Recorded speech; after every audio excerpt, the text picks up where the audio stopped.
네, 오늘 말씀은요, 로마서 5장 12절에서 15절 말씀 가지고 한 사람, 그리고 새길 말씀은 12절에 그러므로 한 사람으로 말미암아 죄가 세상에 들어오고 죄로 말미암아 사망이 들어왔느니 이와 같이 모든 사람이 죄를 지었으므로 사망이 모든 사람에게 이르렀느니라 라는 말씀을 우리가 새기면서 한 사람이라는 제목으로 말씀 인사를 나누겠습니다.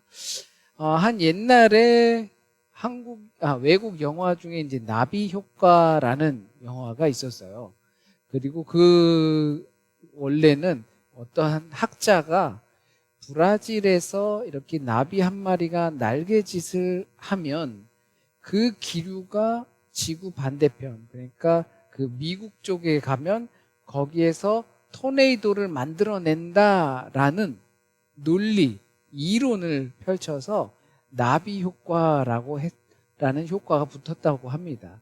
그러니까 어떠한 작은 수치의 변화지만 그 작은 수치가 끝에 도달했을 때 굉장히 큰 힘을 발휘하는 게 그 기상학자에 의해서 자기 계산기엔 그렇게 나왔다라는 거죠.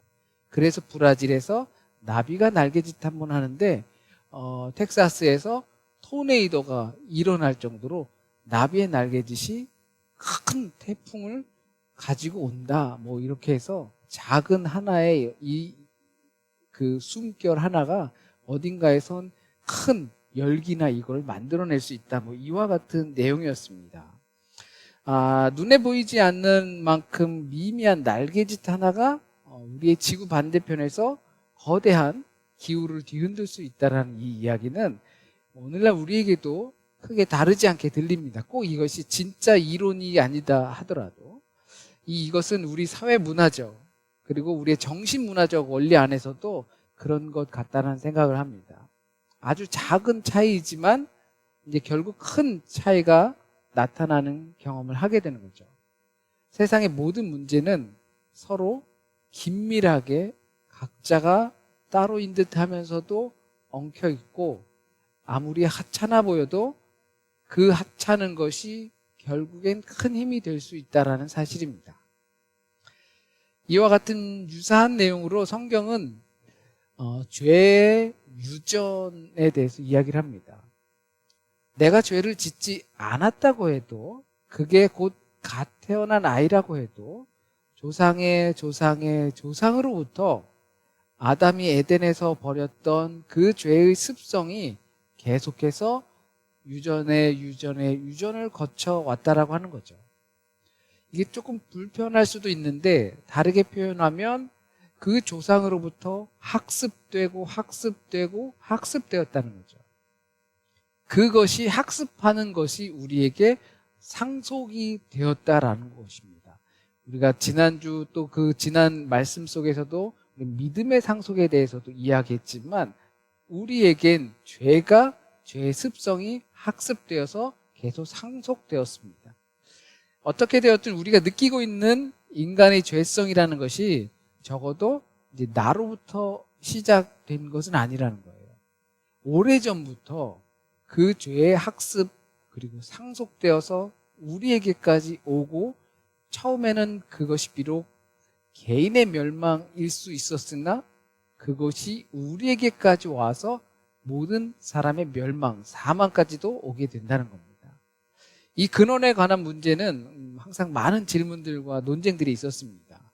하지만 우리가 알 수 있는 부분은 그 근원에 관한 문제가 아니라 소위 말해서 사람이 악하냐, 사람이 선하냐 이 문제가 아니라 바로 지금 우리들의 모습을 보자라는 겁니다.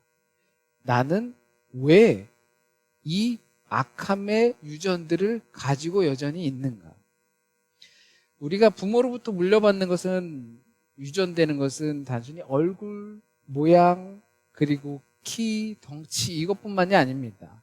부모들의 말투, 부모들이 세상을 보는 가치관, 태도, 그리고 부모들이 감정을 어떻게 처리하고 해소하는지 그 방식까지도 고스란히 학습되고 상속을 받습니다. 그것이 유전이 됩니다. 그게 육체적이고 물리적인 것이 아니어도 그렇게 돼요.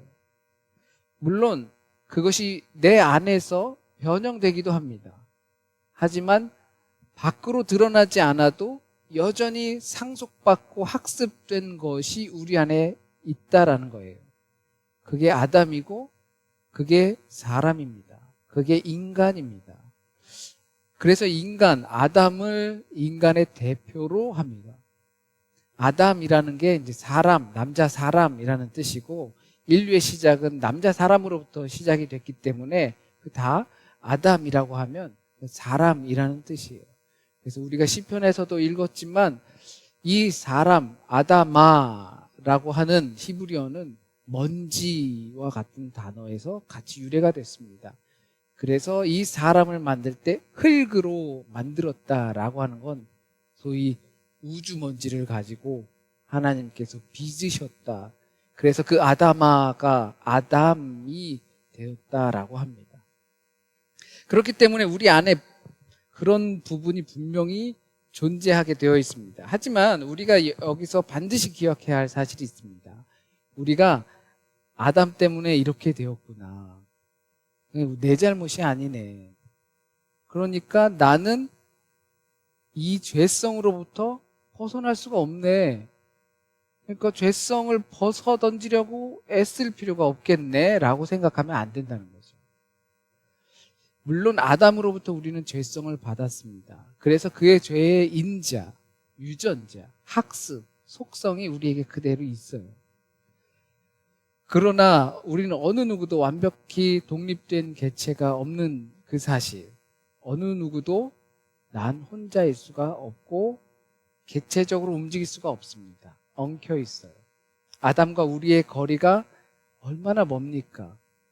성경에서는 6,000년이라고 하고 인류학에서는 6,000년은 비교도 할 수 없는 정도의 먼 거리에서 사람이 발견이 되는 거죠. 그래서 나랑은 상관없다고 생각할 수 있는데 하나님의 말씀은 그렇기 때문에 우리와 상관이 있다고 합니다. 내가 죄를 지은 게 아니라 나는 죄를 물려받은 것 뿐이네. 우리는 거기에서 악의 대물림이 역사 속에 있었다면 모든 인류는 사망으로 갈 수밖에 없는데 하나님께서 그 악의 대물림을 끊기 위해서 십자가를 준비하셨습니다. 주님의 십자가 처형이 그 잔혹한 인간들이 죄라고 많이 표현합니다. 주님을, 구원자를 십자가에 달려 죽인 것, 그것만큼 큰 죄는 없다고 라고 합니다. 인간의 가장 큰 죄가 우리의 구원자를 십자가에 죽인 것이다 라고 하는 거죠. 죄 없으신 주님께서 인간들의 욕망을 위해서 대신 십자가에 못 박혀 죽으셨습니다. 이 십자가가 말로 우리 죄의 대물림, 아담으로부터 해서 학습되고 상속되어 온 이 죄의 대물림을 끊어버리는 장소가 바로 그 십자가라는 겁니다. 인간의 매우 추악한 모습으로 십자가에 못 박혀 죽으셨지만 그 십자가에 못 박혀 죽으심으로 죄가 대물림되는 것을 거기서 끊어버리셨다는 거예요.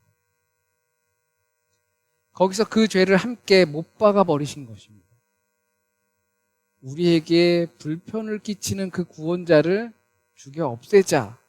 얼마나 이 사악한 마음을 품었는가 라고 생각하지만 거기에 함께 그 죄의 대물림을 못 박아 죽여버리셨다는 겁니다. 그래서 바울은 갈라디아서에서 이렇게 말합니다. 내가 그리스도와 함께 십자가에 못 박혀 죽었나니 이제는 내가 사는 것 아니요 내 안에 그리스도께서 사심이라. 바울은 로마서에서도 오늘 본문에서 말하는 것처럼 자기는 알고 있었어요. 깨달은 거예요. 십자가에서 우리의 죄의 대물림이 끊어졌구나.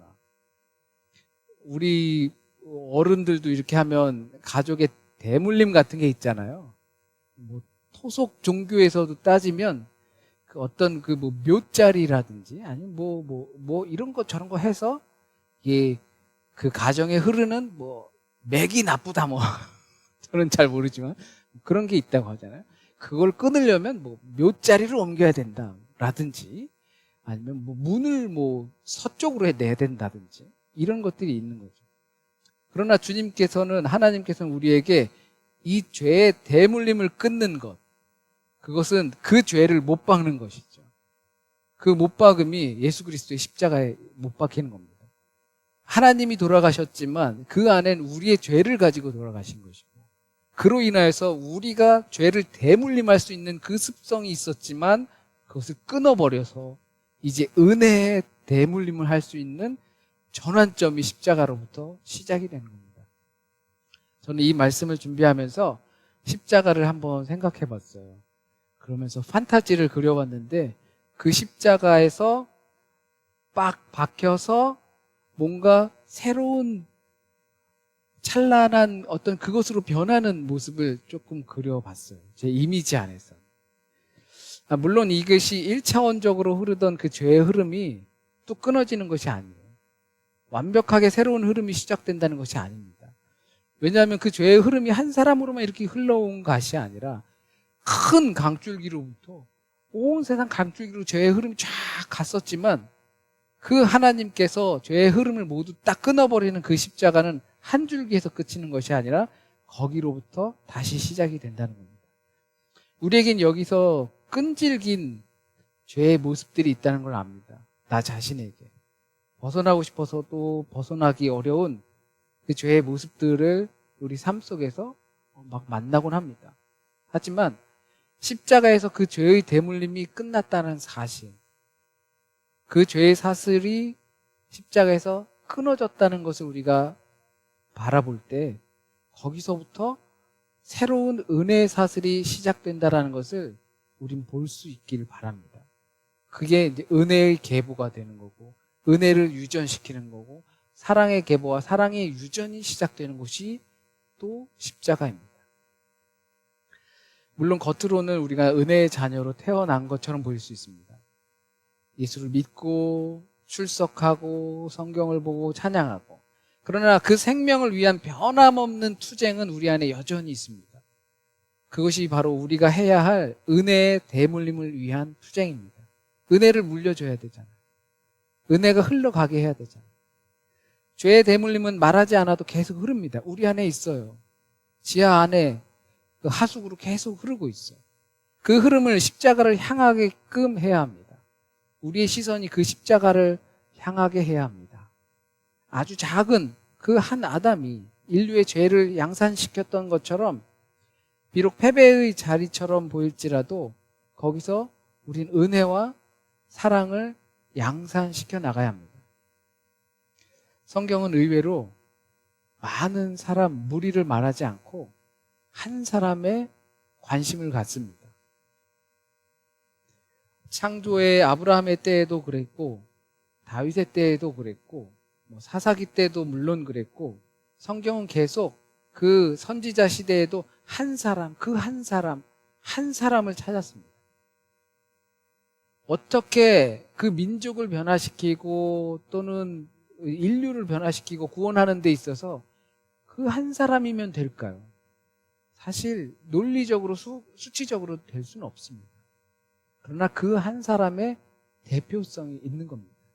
성경은 계속해서 그 한 사람으로 인해서 죄가 들어왔고 그 한 사람으로 인해서 우리가 구원받았다라고 말씀하고 계십니다. 그래서 성경 속의 한 사람은 당연히 예수 그리스도, 아담과 두 번째 아담, 새 아담, 그 아담으로 말미암아 그 십자가에서 옛 아담은 죽고 새 아담이 그 십자가를 통해서 살아나셔서 죄의 대물림은 끊고 은혜의 대물림을 우리에게 주셨다라는 겁니다.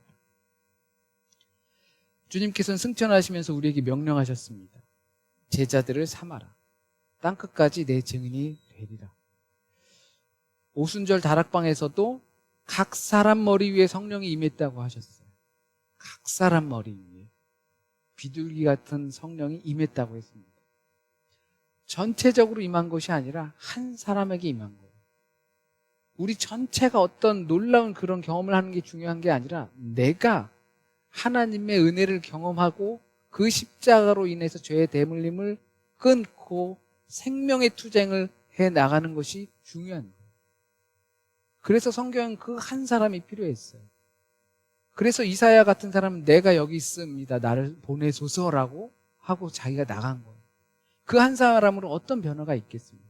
우리 가정으로 가도 내가 한 사람이 변하게 되면, 내가 그 성령의 임함을 받으면 내 가정 겉으로 볼 땐 뭐 별 연약하게 뭐 큰 힘을 발휘하지 못하는 것 같아도 나 한 사람을 통하여서 은혜의 대물림이 이어지면 그러면 그곳이 은혜의 밭으로 바뀌는 줄 믿습니다.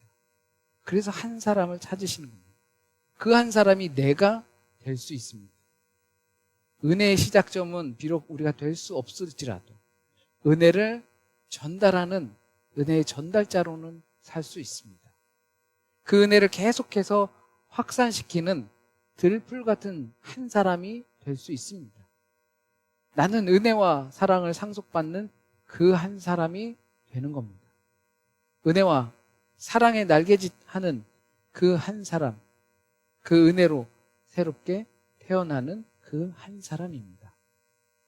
거의 대부분의 사람은 과거에 얽매여 있습니다. 지금 내 모습이 왜 이런가? 과거의 어느 시점, 그때 그것으로 인해서 나는 현재의 영향을 받는 것입니다. 만약 이것이 죄의 대물림의 영향을 우리가 여전히 받고 거기에서 자유롭지 못하고 얽매여 있는 것이라고 하면 그 십자가를 통하여서 우리의 힘겨운 삶을 끊어내시길 바랍니다. 죄의 대물림을 끊으시고 은혜를 부어주셨던 그 십자가를 바라보면서 내가 새롭게 됨을 직면하고, 우리가 그 십자가를 직면했을 때 우리의 은혜, 새 생명의 길이 시작됨을 경험하시길 진심으로 바랍니다. 분명 우리는 먼지 같은 존재입니다. 하찮은 존재일 수 있습니다. 하지만 주님은 그런 우리를 위해 십자가를 지셨습니다. 우리가 하찮은 존재로 남게 하지 않으려고 죄의 사슬을 끊으셨습니다. 이 땅이 그 은혜의 지경을 넓히기 위해선 우리 안에 여전히 있는 죄의 사슬을 주님의 십자가를 바라보며 새롭게 시작되었음을 인지해야 합니다. 그리고 나도 그 한 사람의 대표성을 가질 수 있다는 사실로 거듭나길 바랍니다. 내가 하는 그 한 번의 날개짓이 은혜의 날개짓이 될 것인지 죄의 날개짓이 될 것인지 십자가 앞에서 우리를 조명하길 간절히 바랍니다. 우리 같이 찬양 올려드리겠습니다. 찬양 드리면서 함께 성만찬에 참여하도록 하겠습니다.